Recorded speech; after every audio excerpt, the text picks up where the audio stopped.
तो वेलकम दोस्तों, आज हम डिस्कस करेंगे स्टील कास्ट लिमिटेड। ये एक स्मॉल कैप कंपनी है जिसका मार्केट कैप करीबन 1600 करोड़ का है। ये कंपनी 1960 में एस्टैब्लिश हुई थी और 1994 में ये पब्लिक लिमिटेड कंपनी बनी। और इसके जो को फाउंडर है वो मिस्टर मनमोहन फूलचंद तंबोली हैं और करंटली इसके चेयरमैन का मैनेजिंग डायरेक्टर मिस्टर चेतन मनमोहन तंबोली हैं। ये कंपनी की जो फ्लैगशिप ऑफिस और मैन्युफैक्चरिंग फैसिलिटी है वो भावनगर गुजरात में है। अलांग जो कि एक लार्जेस्ट शिप राइड यार्ड है एशिया का, वो लगभग 50 किलोमीटर दूर है इनके मैन्युफैक्चरिंग फैसिलिटी से। और क्योंकि गुजरात एक पावर सप्लाई स्टेट है जो कि एडवांटेजेस है इस कंपनी के लिए। और ये कंपनी अपना एक 66 किलोवाट पावर ट्रांसमिशन स्टेशन चलाती है जिसमें कि इनका जो पावर सप्लाई कैपेसिटी है वो 10 मेगावाट्स की है। ये 130 किलोमीटर पीपावाव पोर्ट से दूर है और वाटर नेटवर्क लिंकिंग फैसिलिटी जो हजीरा और सूरत के बीच में है उसका डिस्टेंस जो है 370 किलोमीटर से कम होकर 60 किलोमीटर हो चुका है। ये company mainly global facing company है जो कि अपना साइजेबल रेवेन्यू एक्सपोर्ट्स के थ्रू जनरेट करती है। FY 2023-24 में इसका जो एक्सपोर्ट्स का रेवेन्यू था वो 58% रहा, जहाँ की इन्होंने 10 कंट्रीज में अपने प्रोडक्ट्स सेल करे। इस कंपनी का जो एम्प्लॉय बेस है वो लगभग 1000 एम्प्लॉयज़ का है as of March 31 2024। Credit rating में केयर ने A- स्टेबल / A2 पॉजिटिव दिया हुआ है जो कि रिफर्म करा गया FY 23-24 में।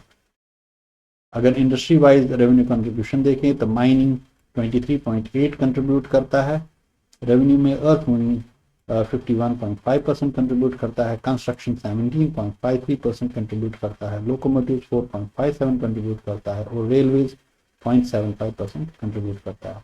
बाकी 1.79% ट्रांसपोर्ट, गेट, सीमेंट, स्टील और डिफेंस से आता है। इनका सारा कंट्रीब्यूशन जो है कि वो रेवेन्यू कंट्रीब्यूशन वो OEMs के थ्रू है।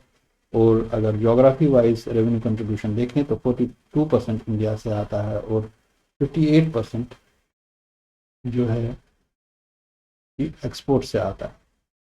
एक डिपेंडेबल प्रोवाइडर है क्वालिटी प्रोडक्ट्स का और इनका एक मार्की कस्टमर बेस है वर्ल्ड ओवर, जहाँ की ये Canada, USA, Mexico, Brazil, Denmark, Poland, Germany, Slovakia, France, Thailand, China, Japan, south Korea, Singapore और ऑस्ट्रेलिया में अपने सप्लाईज भेजते हैं।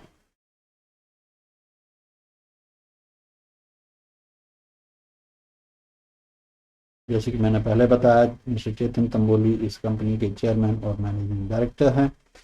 और ये कंपनी कुछ इनिशिएटिव्स, फोकस्ड इनिशिएटिव्स ले रही है इससे पहले कि इन्हें एक नया कैपेक्स साइकिल शुरू करें। तो इन्होंने अपना पोर्टफोलियो स्ट्रेंथन करा है जिसमें कि ये wider range of products supply करने की सोच रहे हैं। करंटली इनकी जो मैन्युफैक्चरिंग कैपेसिटी है प्रोडक्ट की वो 2.5 टन की है, जिसको ये इंक्रीज़ करना चाहते हैं। इसकी वजह से इनका एड्रेसेबल मार्केट जो है वो बढ़ जाएगा। और कंपनी चाहती है कि एक डेडिकेटेड फैसिलिटी एक रिप्लेसमेंट मार्केट के लिए भी करे। एज ऑफ नाउ इनका जो 100% रेवेन्यू है वो OEMs के थ्रू आता है, तो ये एक रिस्क मिटिगेशन प्लान होगा और अपना कस्टमर्स के साथ इनका रिलेशनशिप फर्दर स्ट्रेंथन होगा।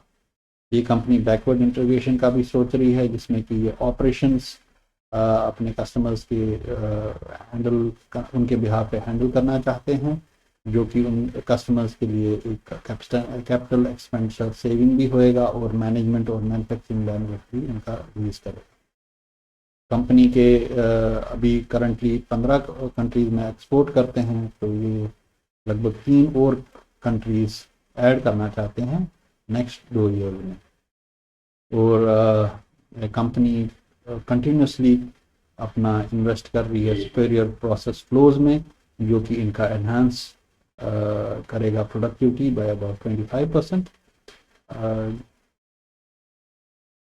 इस इंडस्ट्री का जो कि इनको हेल्प करेगा अपना कंपेटिटिव एडवांटेज बढ़ाने में, जो कि लेबर इंटेंसिव इंडस्ट्री है। अब हम इस कंपनी के की फाइनेंशियल्स पे नज़र डालते हैं। इसका जैसे कि मैंने पहले बताया, इसका मार्केट कैप लगभग 1600 करोड़ का है। इसका स्टॉक प्राइस अभी 26 के पीई पे ट्रेड कर रहा है। कंपनी डेट फ्री है और इसका जो स्टॉक प्राइस है वो 6 टाइम्स अपने बुक वैल्यू पे ट्रेड कर रहा है। अगर शेयर होल्डिंग पैटर्न पर नज़र डालें तो प्रमोटर्स 45% होल्ड करते हैं कंपनी में और लगभग 55% पब्लिक होल्ड करती है। ईयरली सेल्स पे नज़र डालें तो मार्च 2020 में इसका 201 करोड़ का सेल था, जो कि दुगना हो चुका है as of March 2024, 410 crore.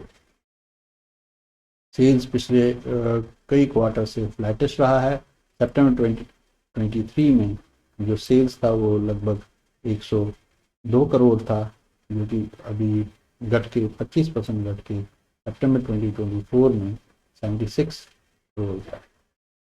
Earning per share अभी मार्च 2024 में लगभग 4 रुपये के करीब था और 2022 में ये लगभग 16 रुपये के करीब था, जो कि अभी मार्च 2024 में दुगना होकर लगभग 37 रुपये के करीब है।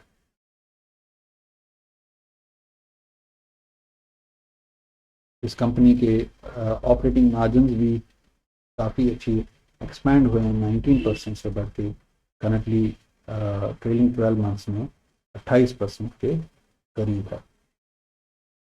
और अगर इस कंपनी के रिजर्व्स पे नज़र डालें तो मार्च 2020 में इसके रिजर्व 108 करोड़ के थे, जो कि लगभग 2.5 गुना हुए हैं।